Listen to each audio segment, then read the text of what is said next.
कच्चे धागे के साथ एक उंगली का वजन नहीं उठाया जा सकता। वो बाबा जी का वजन कैसे उठाया गया? बाबा जी क्या नमाज नहीं पढ़ने के लिए जाते थे? क्या वो सजदा सुजूद नहीं करते थे? नमाज रुकू नहीं करते थे? ये कौन सी इबादत है जो उल्टा लटक के की जाती है? ये तो चमगादड़ ही है जो उल्टे लटकते हैं। आपने वो कुआं देखा हुआ जहाँ आपने चिल्ला काटा? देखा हुआ है, अब भी वो कुआं मौजूद है। मैंने उस बहिश्ती दरवाजे के अंदर गधे बैठे हुए देखे हैं। अल्लाह की बनाई हुई बहिश्त जो जन्नत है उसका मजाक है, उसका इस्तेहजा है। भाई ने लिखा है कि वो 12 साल कच्चे धागे से कुएं में लटक कर उन्होंने चिल्ला काटा। नहीं ऐसा तो कोई नहीं है मेरा ऐसा नहीं, आपने नहीं सुना? वैसे हो सकता है इस तरह? बिल्कुल भी नहीं हो सकता, अकल महाल है। मेरा ताल्लुक उस शहर से है, मेरी पैदाइश उस शहर से है कि जिस शहर के मुतालिक ये बात मशहूर है लोगों के अंदर, पाकपतन से, कि बाबा फरीदुद्दीन गंज शकर ने 12 साल जो है वो एक कुएं के अंदर उल्टा लटक कर चिल्ला किया। तो वो शहर जो है वो उच्च है, जिसे उच्च शरीफ कहा जाता है। बिल्कुल सही। उच्च जो है ये सदियों पुराना शहर है और इसके कुछ 12 दरवाजे हुआ करते थे,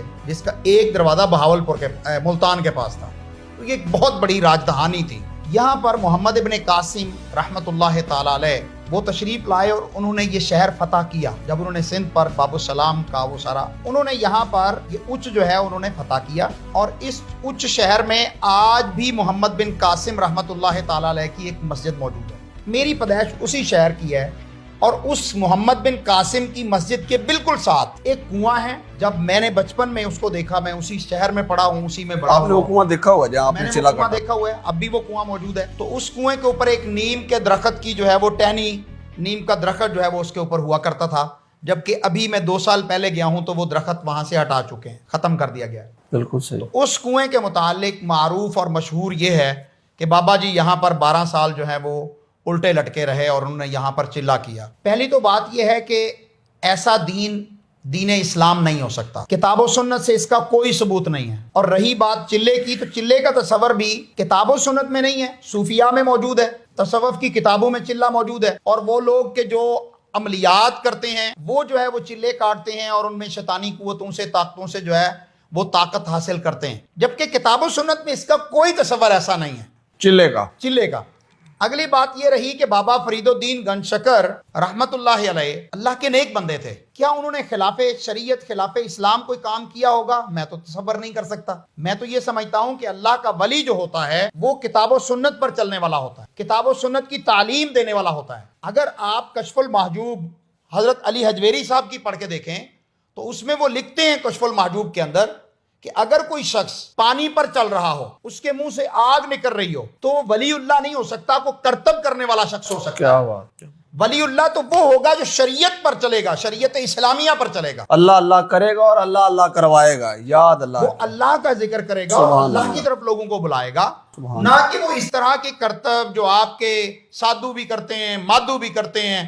और इंडिया के अंदर या बाकी इलाकों के अंदर बहुत ज्यादा ये करतब होते थे और उन करतबों की वजह से लोग उनको मा फौकल कुदरत कोई चीज समझ लेते थे और फिर उनकी पूजा शुरू हो जाती थी। बिल्कुल सही। तो ऐसे लोग जो इन चीजों को मन घड़त और बेपर की उड़ाते हैं, उन्हें तहकीक और तस्दीक करनी चाहिए और वेरिफिकेशन करनी चाहिए। देखिए जी, दीन इस्लाम के अंदर भी चेक एंड बैलेंस का सिस्टम है।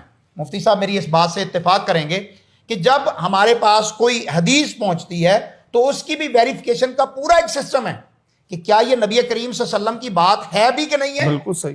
क्या ये सहाबा तक ये बात सही पहुंचती भी है कि? तो आपने ख्वाजा फरीद साहब के मुतालिक बेपर की बात उड़ाई हुई है और वो वहाँ जो कुआं है, वो कुआं इस वक्त जो है वो बिल्कुल पानी से बंद हो चुका है, पानी नहीं है उसके अंदर। और उसके बिल्कुल पास, ये भी बात आपके प्रोग्राम के तवस्सुत से कहना चाहता हूँ कि वहां भी एक बहिश्ती दरवाजा बनाया हुआ है। अच्छा जी। जैसे पाकपतन के अंदर बहिश्ती दरवाजा बनाया हुआ है और ये दरवाजा साल के बाद खुलता है। कोई डीसी, कोई कमिश्नर उस दरवाजे को खोलता है। तो वहां जो दरवाजा है उच्च शहर के अंदर, जिसके पास जो है वो जिसके पास फरीदुद्दीन गंज शकर जो है वहां पर ये चिल्ला काटते रहे हैं बकौल यार लोगों के जो अंधी तकलीद में इनके फॉलोवर होते हैं। तो वहां पर एक दरवाजा है जिसे बहिश्ती दरवाजा कहा जाता है और वो 24 घंटे 12 महीने पूरा साल दिन और रात खुला रहता है। अल्लाह मुझे झूठ ना बुलवाए, मैं सच्ची बात कह रहा हूं। کہ میں نے اس بہشتی دروازے کے اندر گدھے بیٹھے ہوئے دیکھے ہیں. اللہ. اب مجھے بتائیے کیا یہ آپ کبھی گزرے بہشتی دروازے سے؟ بچپن میں کبھی جا رہا وہاں پہ؟ پہلی تو بات یہ کہ ہم انہیں بہشتی دروازے نہیں سمجھتے. چلے مشہور ہے. ہم یہ کہتے ہیں یہ کتاب و سنت کے خلاف اور اللہ کی بنائی ہوئی بہشت جو جنت ہے اس کا مذاق ہے, اس کا استہزاء ہے. اللہ نے قرآن مجید میں فرمایا اعدت للمتقین, جنت جو ہے وہ پرہیزگار لوگوں کے لیے بنائی گئی ہے, مومنین کے لیے بنائی گئی ہے. اور یہاں وہ لوگ گزر رہے ہوتے ہیں جو بھنگی بھی ہیں, جو چرسی بھی ہیں, جو نوسر باز بھی ہیں, جو شرابی بھی ہیں, جو جیب کترے بھی ہیں, جنہوں نے اللہ اور اس کے رسول کی بات کو سمجھا بھی نہیں ہوتا اور وہ سمجھتے ہیں میں اس دروازے سے گزر گیا تو جنت ہی ہو گیا. تو جنت خالہ جی کا گھر نہیں ہے میرے بھائیوں. جنت جانے کے لیے آپ کو محمد رسول اللہ صلی اللہ علیہ وسلم کی مکمل اتباع اطاعت کرنی پڑے گی, آپ کے دین کو فالو کرنا پڑے گا, آپ کے دین کو مکمل طور پر سیکھ کر امپلیمنٹ کرنا پڑے گا. میں نے کہا بچپن میں کبھی آپ گزرے ہوں؟ بچپن میں زیادہ انسان کو ہم وہاں گئے ہیں, بے شمار دفعہ گئے ہیں, گزرے بھی وہ ہیں. ایک دروازہ ہے اس سے کئی دفعہ گزرے ہیں. یعنی علامہ عبدالقیوم ظہیری صاحب اس بہشتی دروازے سے گزرے ہیں, میں بس یہ جاننا چاہ رہا تھا. میں یہ کہہ رہا ہوں کہ کئی دفعہ, ابھی 2 سال پہلے میں گیا تو میں وہاں سے گزرا ہوں بہشتی دروازے لیکن سے. ہمارا اعتقاد ایسا نہیں ہے, نہ ہم اسے بہشت سمجھتے ہیں نہ بہشتی دروازہ سمجھتے ہیں, بلکہ ہم سمجھتے ہیں کہ جنت کے نام پر توہین ہے. اور وہاں پر پیسہ اکٹھا کرنے کے لیے جو مجاور لوگ ہوتے ہیں انہوں نے ایک بہانہ بنایا ہوا ہے. تو پھر آپ علامہ صاحب گزرے کیوں؟ جب آپ نے دروازے کو عام ہی سمجھا تو آپ اس بہشتی دروازے پہ سے کیوں گزرے؟ پہلی بات تو یہ کہ وہ ایک دروازہ اس طرح ہے کہ ایک ڈاٹ بنی ہوئی ہے, ٹھیک ہے, ٹھیک ہے, اور وہ ایک بلڈنگ نما ہے, بلڈنگ ہے, اس کے اس طرف بھی دروازہ ہے, اس کے دوسری طرف بھی دروازہ ہے. صحیح ہے. سوشل میڈیا پہ جائیں گے تو اس کی تصاویر بھی مل جائیں گی, وہاں سے میں وہ کراس کرتے ہوئے بھی وہ ایک عام بلڈنگ ہے جس کے اندر سے گزرا جا سکتا ہے, اس کی دوسری طرف بھی سڑک ہے, گلی ہے. صحیح. اگر ایک بندہ وہاں سے گزرنا چاہے تو شرعن تو کوئی کباہت نہیں, لیکن جب وہ ایک خاص عقیدے کے ساتھ گزرے گا, اس کو چومے گا, اس کو چاٹے گا, اس کو مقدس اور متبرک سمجھے گا اور سمجھے گا کہ یہ جنت سے آیا ہوا ہے, تو یہ حرام ہے, جائز نہیں ہے. تو آپ سمجھتے ہیں کہ یہ جو واقعہ جس پہ نے سوال پوچھا ہے کہ بابا فرید الدین گنج شکر رحمۃ اللہ تعالیٰ کے نیک بندے تھے, برگزیدہ بندے تھے, ان سے متعلق جو منسوب کیا ہے جھوٹا ہے؟ میں یہ کہتا ہوں کہ بابا جی اللہ کے ولی تھے, نیک انسان تھے, کتاب و سنت کی طرف لوگوں کو دعوت دینے والے تھے, ان کی دعوت پر ہزارہا لوگ جو ہے وہ مسلمان ہوئے ہیں. میں یہ پوچھنا چاہتا ہوں کہ کچے دھاگے کے ساتھ ایک انگلی کا وزن نہیں اٹھایا جا سکتا, وہ بابا جی کا وزن کیسے اٹھایا گیا؟ اگلی بات, بابا جی کیا نماز نہیں پڑھنے کے لیے جاتے تھے؟ کیا وہ سجدہ سجود نہیں کرتے تھے؟ نماز رکوع نہیں کرتے تھے؟ یہ کون سی عبادت ہے جو الٹا لٹک کے کی جاتی ہے؟ یہ تو چمگادڑ ہی ہیں جو الٹے لٹکتے ہیں, وہ اللہ کا ولی تو نہیں ہو سکتا جو الٹا لٹکے. اور یہ آپ نہ چاہتے ہوئے اولیاء کرام کی توہین کرتے ہیں, گستاخی کرتے ہیں, اور جو آپ کو حقیقت بات کیا ہے آپ کہتے ہیں وہ گستاخ ہے. آپ اپنی آنکھوں سے جہالت کی پٹی کو اتاریے, کتاب و سنت کی طرف پلٹیے.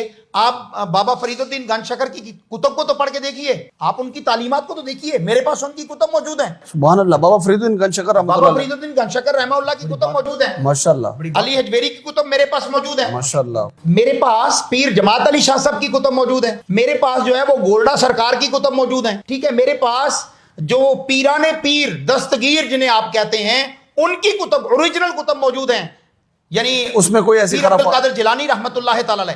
اب کسی بھی شخصیت کو جو آپ سے صدیوں پہلے گزر چکا ہو, جس کو آپ نے دیکھا نہ ہو, اس کو جانچنے کا, پرکھنے کا, اس کے معاملات کو دیکھنے کا حل کیا ہے, اس کا سورس کیا ہے؟ تو وہ اس کی کتاب ہے, کتاب اس کے نظریات ہوں گے. تو جب آپ کتاب کی طرف کبھی بھی توجہ نہیں دیتے, آپ کھانے پینے پر زور ہے, آپ 11ویں شریف پر ہر مہینے, یہ چھوٹی 11ویں بھی ہے, بڑی 11ویں بھی ہے, لیکن پیر صاحب کی کتاب پڑھ کے دیکھیں گے تو آپ کو وہاں پر کچھ اور ہی ملے. اللہ اللہ. اسی طرح فرید الدین گنج شکر رحمت اللہ تعالی علیہ وہ نمازی تھے. وہ جو گنج شکر کا واقعہ معروف ہے نا, اس کے اندر بھی ان کی والدہ نے انہیں نماز کی تعلیم دی ہے. سبحان اللہ, سبحان اللہ.